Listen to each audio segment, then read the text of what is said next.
It's Dick Wade from Military Environmental Health Memories, and thank you so much for joining what is our first live stream. This is going live onto the Military Environmental Health YouTube channel, and I've got a guest waiting in the green room who I'll introduce you to in a moment.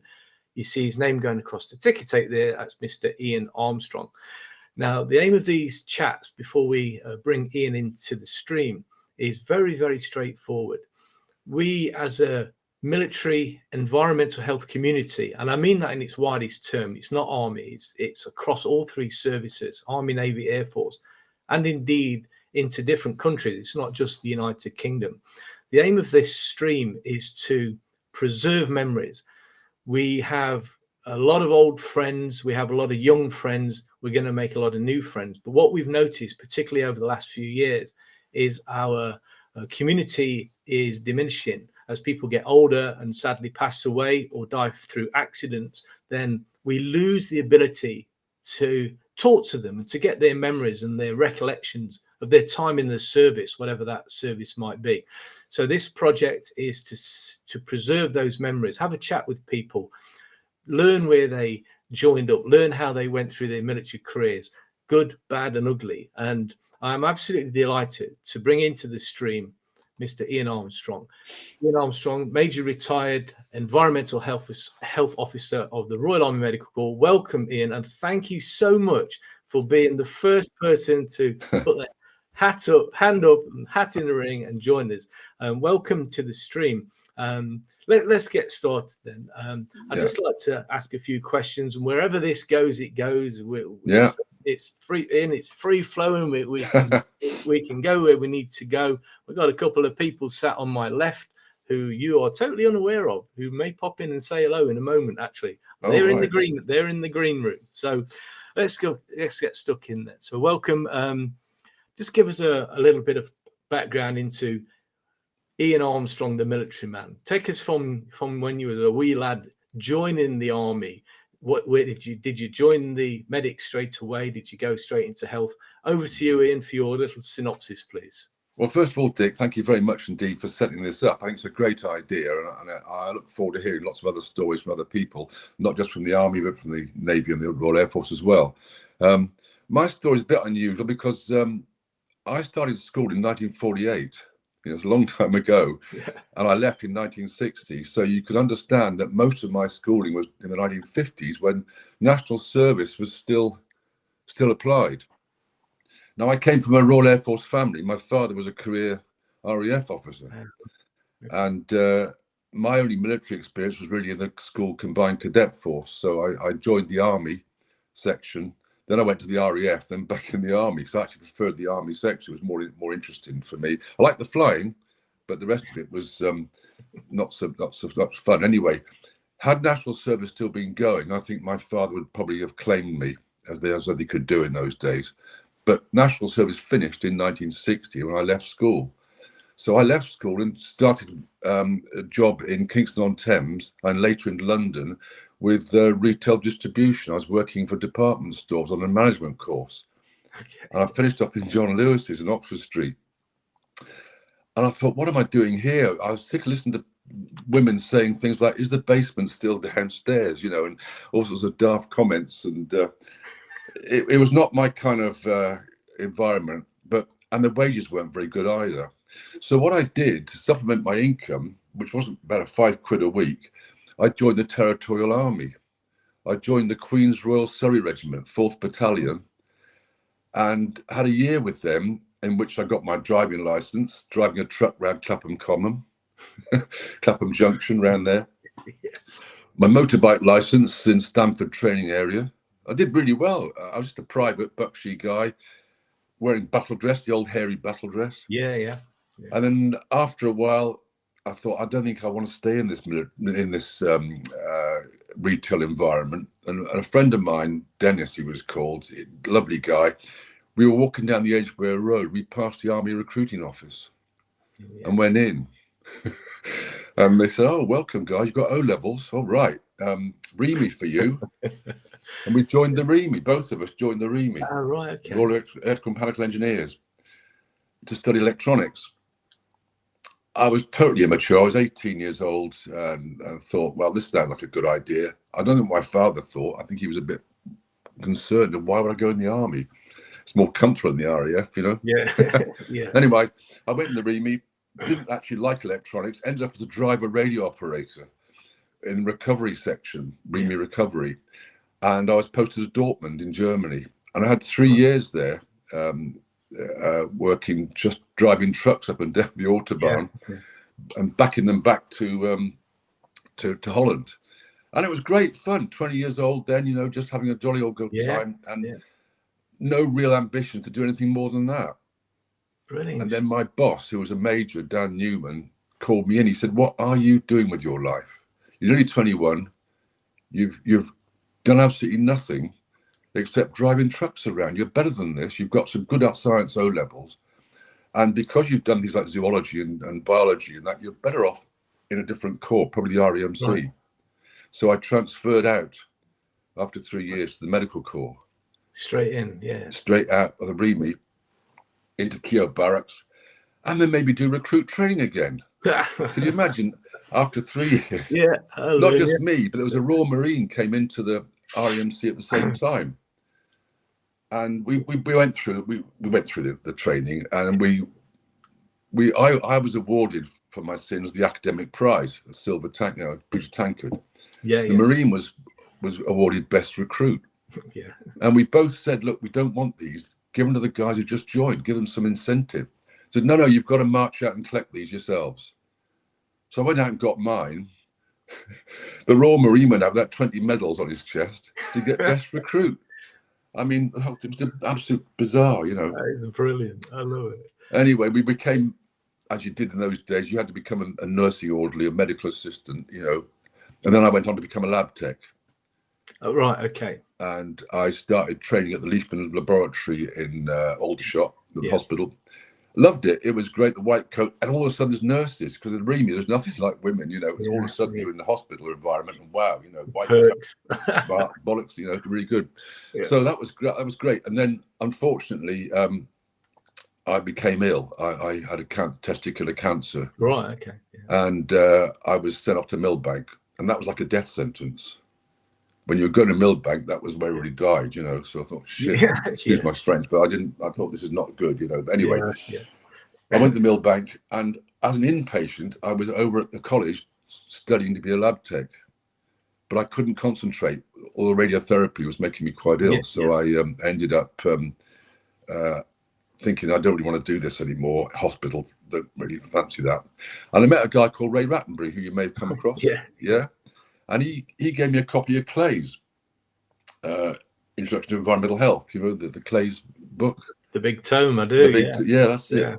And I thought, that looks like a good job. You're not in hospitals anymore, you're out and about, you know. So I thought that might be a thing to do. So I asked to transfer out to Army Health, and went back to Aldershot, worked on reception for a while, waiting for a course.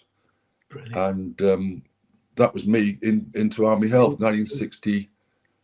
By then, it would be 1967, 68. That's 67. Fascinating build up to it. So I know a lot of people will be unaware of that REME side. I was totally unaware of that. So when it comes to then becoming environmental health, then what attracted you to it? So lab tech had all the girls. What did Army Environmental Health have for you then? I think it was the freedom of the fact that you were out visiting units and that, and you had a motorbike for the initial early days, and then you got a car. And I think it was just a fascinating. I mean, Clay's didn't really do it for me, but Army Health Manual did. I enjoyed the idea of tropical diseases and that kind of exciting. Thinking I'd get overseas and think all these wonderful places where, you know, you'd learn all about these diseases and help soldiers not get ill, you know. So I get it. And I think there's a lot of attractions. One of the things that attracted me to Army Health as opposed to CMT was that ability to do something slightly different. And I think, you know, it afforded us all those opportunities, certainly during my career. So you then embark upon your, what was it, EHT3 training? What was it called? Hygiene assistant class 3. On that course then, chuck a few names, because I want people to. There'll be people going, "Oh yeah, I know such and such and such." I'm just trying to think. Actually, there was one guy I was talking to Graham Shepherd the other day about. And I'm just trying to remember his name again now. Quite a bit, yeah. I wish I thought. I can't remember. We'll come back to that. See yeah, okay. how it goes. But where was the training done? So where did you actually do it? Was it at Keogh? Was it at Keogh? I was then the Army School of Health. Army School of Health, got it. Yeah. And so you do your class 3 training, and then did you get posted out straight away from there to go and do sort of on the job training, as it were? And if so, where was that? Unfortunately, I'm just writing the name down. Sorry. Unfortunately, because I was ill, I was downgraded P7 home only. Right. Okay. So I couldn't go anywhere exotic, and that really floored me a bit. I was sent to Southeast District, Aldershot. Yeah.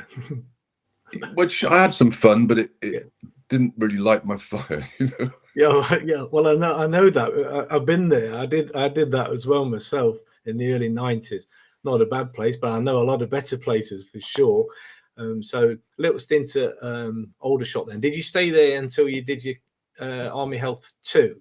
And class 1. I was there the whole time. Yeah. Wow, didn't go anywhere. And so, yeah, that was frustrating. The one good thing about it, there was a guy, he's a warrant officer who ran the team.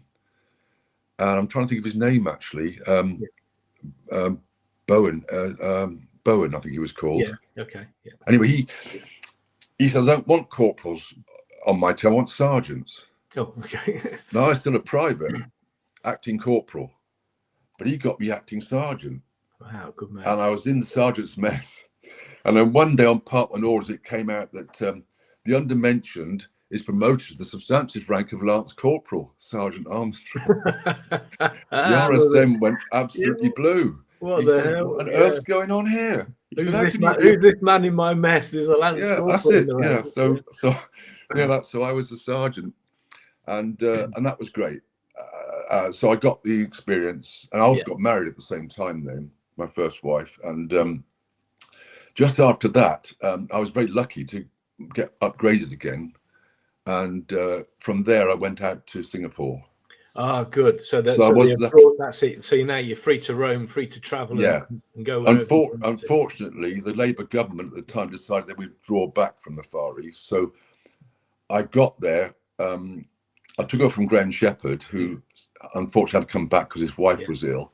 So I only got just under a year there, and then the unit closed down. But I was at the medical research unit. There were only 3 of us in it. It was the smallest unit in the Army, 3 people. 3 people, is that it? Wow. Lieutenant Colonel David Worsley, you may remember David Worsley? I know the name, absolutely, yeah. He became a brigadier.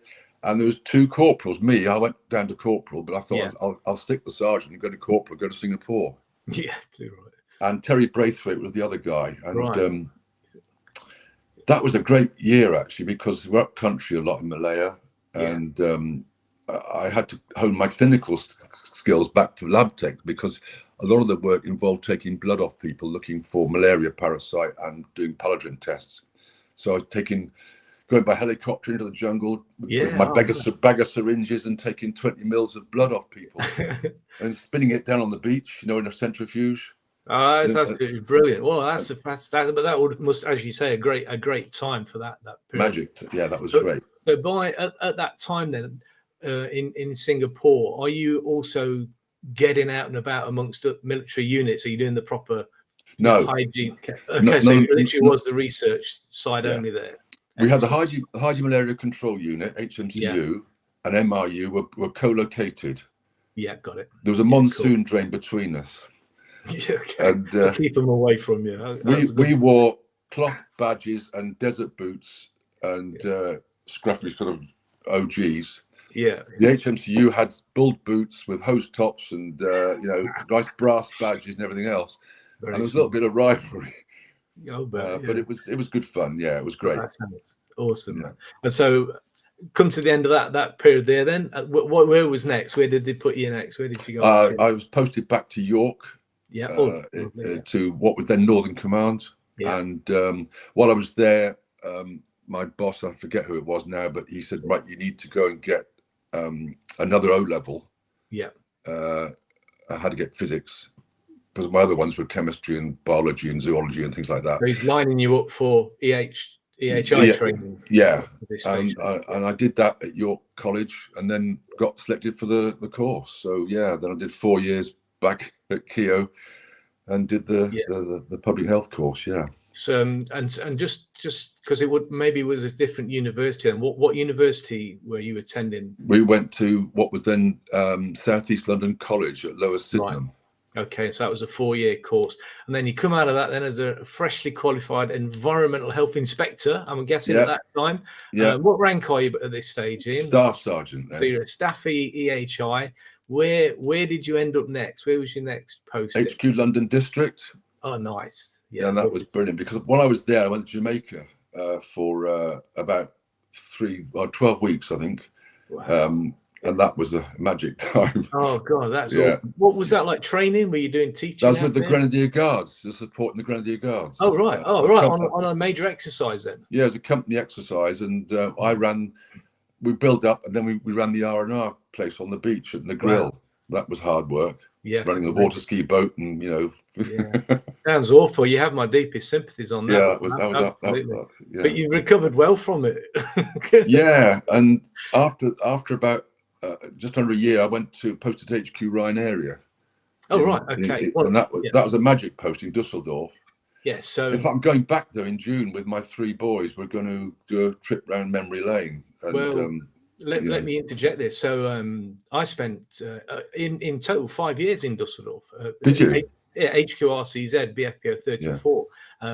So it's still to this day one of my favorite places. I was very, to get 5 years. This is not about me, but very big. You mentioned it. So best 5 years of my life, really. But when you go back there, and I'm guessing you might even go for a beer in the Altstadt. Absolutely. Go find a bar called the Auberge, because my brother Gary is my brother's bar. It's not, he doesn't own the bar, right? But he's instrumental in the running of the Auberge pub right in the Altstadt. I'll find that. Tell me when you're going. I'll tell him when you come in, and I'll make sure there's a free beer on the bar for you. And that sounds great. And it's the Dusseldorf special, the Schlosser Alt, the dark. Schlosser Alt, yeah, I remember that, the dark beer, yeah. Absolutely beautiful, man. It's brilliant. Yeah. Yes. Oh no, that would be fantastic. Yeah. So you said it was called HQ Rhine area there. Headquarters Rhine area. Was that the barracks right at the back of the airport then? That's right. Brilliant. In fact, it's not the barracks is mostly demolished now. There's one bit left, which the police are using. I think the Polizei. So yeah. Yeah, since I was back there myself over the years, we used to go every year to see my brother. I haven't been since COVID, but I didn't recognise the area. The whole place had changed. But what a wonderful place. How long did you get to stay there? Well, that was unfortunate. I just bought a car.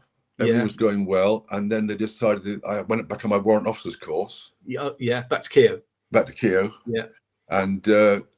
While I was there, I was selected for commission. So wow, okay. I had to sell the car quick because I couldn't afford to bring it back. I hadn't had it long enough. Yeah.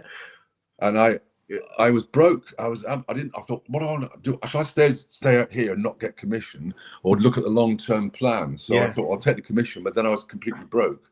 Oh, and I had to beg, borrow, and steal uniforms and hats and swagger sticks and things, and come back and get commissioned. That is fantastic. And so then, I did that, yeah. So when you get commissioned, environmental health officer now, obviously a lot of experience under your belt, these various places. Where do you go as your were you a lieutenant or a captain? Did you go? Lieutenant, which was awkward sometimes, yeah. Yeah. So where does the young lieutenant get posted to then? Where's your first? Colchester. Okay. Yeah. They had it in for you there, didn't they? That was nice. Cool. How long did you stay there for, Ian? Just 3 years. 3 years. Oh, okay. Full tour. Yeah. Full tour.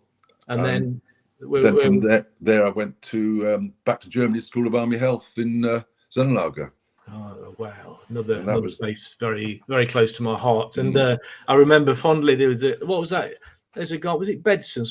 Roy Bedson. Roy Bedson, yeah. Yeah. Do you remember Roy? I'm still in touch with Roy a lot. Yeah. Oh, he'll be at the reunion. God. Oh, yeah. Who's that old fella there then? He's here now. That was my show. Hey? That's my favourite EHO. Yeah, well, yes, mate. I still beat you on the BFT.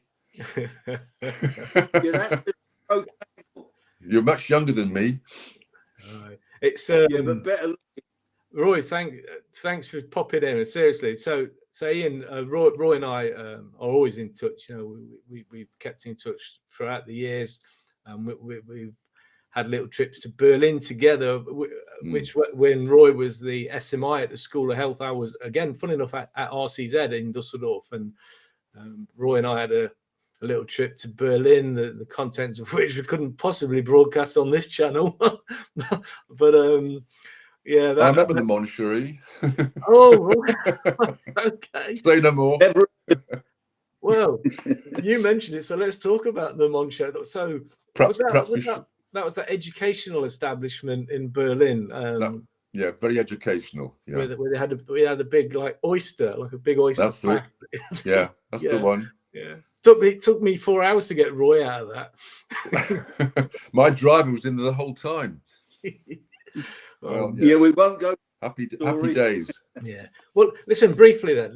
Let's just whilst we've got Roy on, let's talk about Northern Ireland. So one of your postings was Northern Ireland, obviously. And I think you within your team, Roy was working there. And this is why I particularly wanted to invite Roy into this little section here, because Northern Ireland, environmental health. How did it hang together?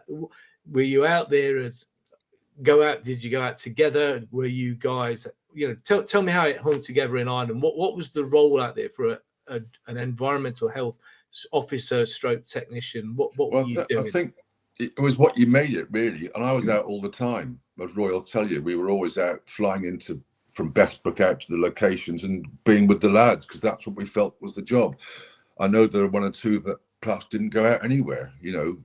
You could stay back in in Lisbon, in Slipper City, and do absolutely nothing, let the team go out. But I always felt it was part of my job to be out and about with the guys. And Roy was great support. Roy was out there before me, so he sort of showed me the ropes when I got there. And then I had other guys coming out after Roy, Jim Fletcher and others. It was just, it was I was there nearly 3 years. You did a full tour. Quite a long tour. Were you there for that time as well then, Roy? Were you there for the whole 3? No, not for my 3. No, but I didn't do the 3 there, but I did a first tour, and then Ian come across as boss. But the first time I met Ian was when he was the EHO at Colchester. Ah, right, okay. Yeah. He went from Colchester to Northern Ireland. Yeah.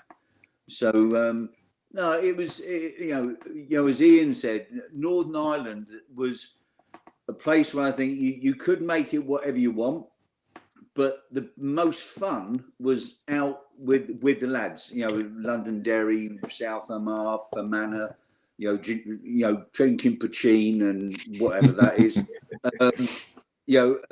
And the social life was good because we had that blend between the operational side. Yeah.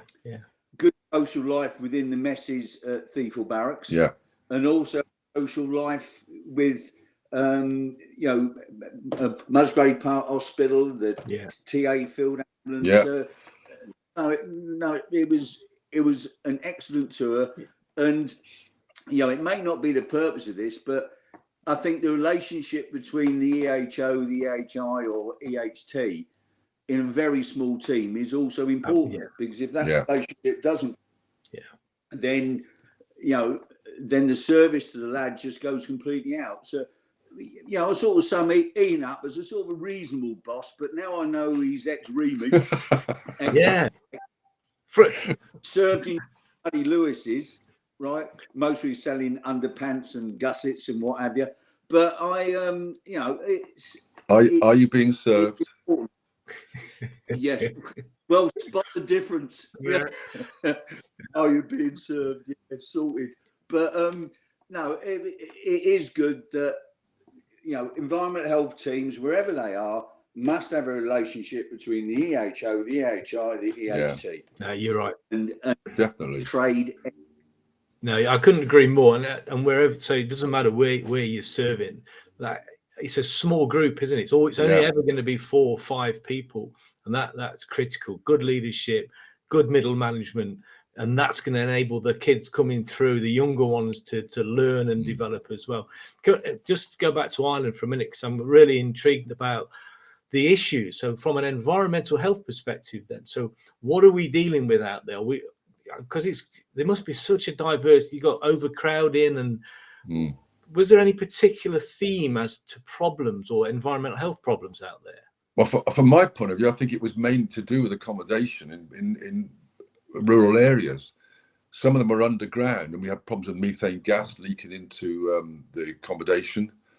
Others were on top of hills where you had sewage issues and things like that, you know. And also you couldn't get supplies sometimes because the fog would come down, and you only get them by helicopter. Yeah. And as Roy will say, we were stuck there sometimes.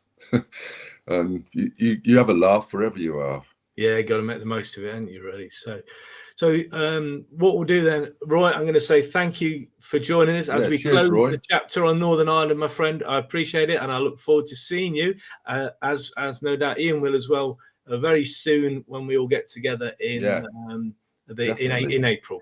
Yeah, we're best, and excellent idea, Dick. Spot on. Thank you, Roy. That's great, and thank you for taking part, mate. We'll no doubt have a longer interview with you at some stage. But thank you so much. Cheers, Roy. Take care, Roy. All the best. That was nice. What a nice surprise. Yeah, always a little surprise around the corner, Ian. Yeah, that's a lovely idea. Yeah. So when we got chatting, I do speak to Roy. Roy, he's still in the green room now. Probably the best place for him because he can't talk now. And if he does, the only one who can hear him is Sue and his cat. So just kidding, Roy. But it was a nice little thing. So Roy speaks very highly and very fondly of you, and as do others. Another member of your team, member young Smiler, Graham Smiles. Oh yeah, he was great. He's a very good friend of mine. Yeah. I wanted Graham to pop on as well, but he can't. He's undergoing. I don't know if you know, he's joined the Navy. He's he's really, as we speak, he's doing his basic training for the Royal Fleet Auxiliary. Is he? HMS Raleigh. Yeah, so he's good. Well, I keep seeing him as he's extras, isn't he? In films and things, he's always. He's had some fun because of his ability to drive a horse. Yeah. From his copper days, he's had some fantastic roles. As a horse, he makes a very good horse. Yeah. he's got a face for it. But so that's Northern Ireland then. So let's just bring it around. I'll just say one more thing about Northern Ireland, because we had some great people come out. Obviously, Bob Summers was with me out there, and Jim Fletcher and Smiler. Yeah. But one of the things I was asked to do out there, there was a brigadier at Londonderry who wanted to know why people were committing suicide. We had quite a sort of attempted suicides and also homicides. It was quite grim, and he was saying, what are you medics going to do about it? I had to go out with the commander med, and he said, what are you medics going to do about it? And I said, well, with respect, it's nothing to do with the medics. It's to do with, we'll have to find out what it's to do with, but it's not necessarily a medical issue. Let's look in it. So I actually volunteered as an elderly major to go out on patrol with the Hampshire Regiment in Londonderry. And I spent a week with them going out on a patrol with the sergeant in charge, and I thought, crikey, this is a whole new world. This is great respect to these guys. These guys are really shit up what they're doing. No, it's cool, yeah. But what I found out was that it was nothing to do with their job. They were good at their job, they were trained for their job, and they were brilliant at it. The problem they had was off duty, because some of them were unaccompanied from a short up-banner tour from Germany. The wives were having an affair, or they had money problems and things, and it's all about welfare. So I wrote a paper on getting welfare better for them off duty, because they couldn't go to the pub, they couldn't go to town. And Londonderry wasn't a very pleasant place at the time. And I remember getting bricked down at the Craig and bounced off my helmet and things. But it was a very good experience for me. I'd never been in a situation like that where you're actually quite at the sharp end. And it was a sobering experience to see how these guys actually perform. And I have the greatest respect for the guys of the infantry and the Tooth Arms who are doing all this kind of work. Yeah, because again, that kind of role is for them is relentless, really, because it's constant. They're on high adrenaline, aren't they, all the time? Yeah. And then the ability to unwind, probably not the best environment anyway, as you refer to, like cramped accommodations and all that kind of stuff. So not the best environment. So that must have been quite interesting. But I mean, on that, was alcohol a problem at the time? Not particularly, because they were limited to what they could do. I think there was quite a disciplined approach to that. Got it. Okay. It was boredom, really, just pure boredom. Yeah, bored and stressed. No women, no games, nothing much they could do. They could play a bit of football in the barracks, but it's so good to see how. I went to my daughter's wedding last July in Belfast. Yeah. She lives in York, but her husband was from Northern Ireland. What a different place now. Brilliant. So good to see. Hopefully on the up, you know. Yeah, there is, without a doubt. I've been over there myself a few times over the last few years, and it's a beautiful place. I love it. And I never served there, but it is a beautiful place. Absolutely brilliant. So we leave Northern Ireland. What year are we in now, then, Ian? Well, that was the end of my career, basically, because I was 48. I was a major, and there was nowhere else to go except back to Keogh. And I went for an interview with the general, you know, Peter Beale. Yeah.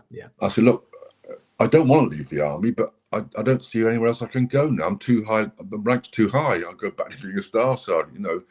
And I've had some wonderful tours. I've been to Kenya. I've done Australia. I've been to all over the place, thanks to the REMC. And I didn't want to leave it particularly. And he said, well, we could put you into MOD. There's a doctor's post there. It's tri-service. But we can't get any doctors, so we're thinking about putting environmental health officers in. It's a half colonel's post, but you'd have to go in as a major. I said, well, I don't want to do that. I don't want to. What's the point of going to you're saving money because I'm not a doctor, because they get highly paid. Why can't you give me the rank or the acting rank? At least it would help my pension. He said, well, we just can't do that.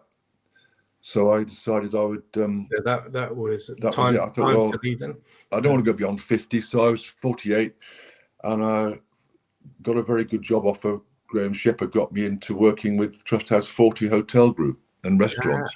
Even better, nice. So I was sad to go, to be honest, Dick. I joined the TA straight away. I was in the field hospital at Newcastle for 12 years. So so you kept your hand in. That's my stomping ground. That's where I am now, Newcastle. So that's fantastic. Well, I did camps I went back to Senegal Lago with a camp. Went to Cyprus was a camp. Back to environmental health. It was a great wheeze, you know. Oh, that's brilliant. That is so that was really good. Yeah. When I mean, I'm very interested in transitions from military, and to this day, I'm part of various military groups that are designed to help people transitioning from military, all services, not just army, transitioning from military into civilian street, and provide, not just me, but there's the big group who provide various support mechanisms. What was it like for you transitioning? I'm assuming it wasn't a difficult process with your skills, your qualifications, and the ability probably just to move straight into a nice job. But was it an easy process? Was it a stressful time, or how was it? I was pretty sad to go, to be honest. You know, a lump in my throat, really. I thought I've done well with my TA and everything else. I've done just under 30 years regular army service. Wow. Okay. And you sort of become institutionalized if you're not careful. You're frightened to go and do anything else because everything's there for you in the military. You go and get your berry from the QM, you know, you get your food from the kitchen, and all of a sudden you're on your own, you know. Yeah. But I was lucky because I had the qualification and I was able to walk into a very good job.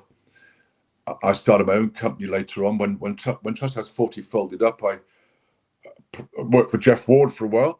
Oh yeah, and that was great. I did 2 years in the local government. When I write my book, that'll be the wilderness chapter because it didn't do it for me. It's fine, yeah. But it were great people, but the work ethic's different, you know. And I decided I would go back in the commercial world, and I worked with Jeff Ward for 4 or 5 years. Then I got my own company, and I worked with Starwood Hotels. I went all around the world, and northerly up as far as Helsinki in Finland. Worked in Russia, down in Mauritius, Seychelles, Wow. Far East, Middle East, went everywhere. So I've been That's so really lucky. good. I've Yeah. been so lucky. Yeah. So You know? you had just an interest in second career, as Yeah. you did on the first one. But I'm guessing that the first career is what makes you suitable for that second career. I think there's no doubt that yeah. you have a different aspect. If you become an environmental health officer or a health and safety officer or whatever in Civvy Street, and you haven't had a military background, I think your approach is a little bit different. Yeah. I'm not saying it's a bad difference, but I think we have a bit more pragmatic approach to things. We've seen some horrible things around the world. I've seen so much poverty in the Far East and in Africa. Yeah. And I often wonder about, we talk about austerity here. Yes, there is austerity, but I don't think it's in the same league as some places I've been fortunate enough to visit. Yeah, exactly. And so during that time, isn't it a small world, right? He's not in the green room, by the way. I can't bring him in.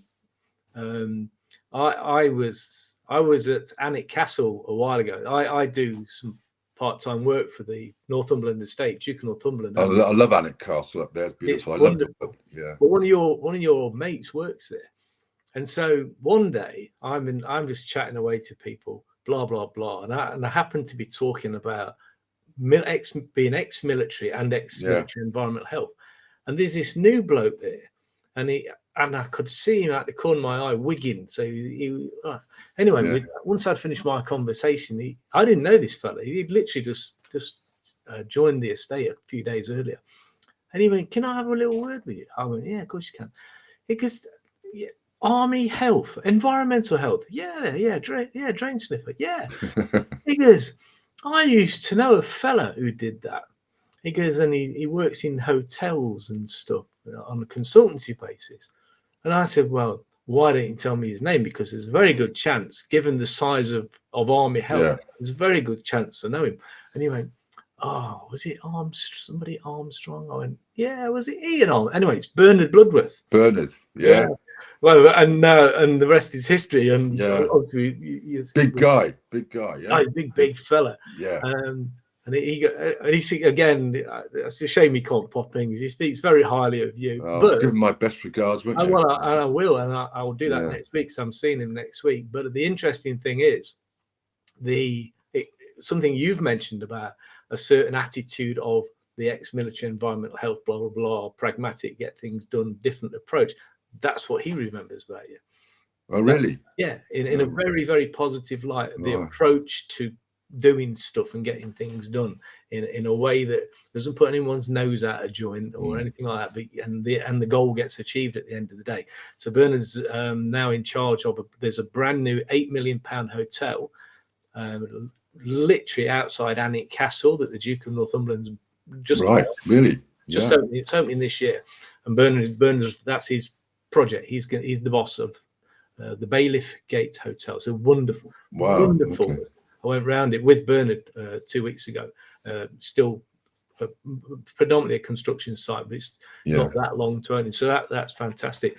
Can I just pick up on a couple of bits then? So during your that's quite a fascinating and long career, actually. From I hope I haven't been boring you too long. No, quite the opposite. And see, that's the beauty of this, you see, because this is why this kind of chat, this is why these are needed, because things are coming out here. Who knew you was in the REME? I know I certainly did, and I thought I knew a little bit about you. I did, and I never knew that. And I never 3 years of it. Yeah, and that'll be the same for other people as well. So that's fascinating. But in all that time, then, so from the young Ian Armstrong going into the medics to Ian Armstrong leaving as a major after all of that time and all of those wonderful experiences, is there any particular individuals who stand out to you as influential, who you think, that man, woman, or that person was instrumental in me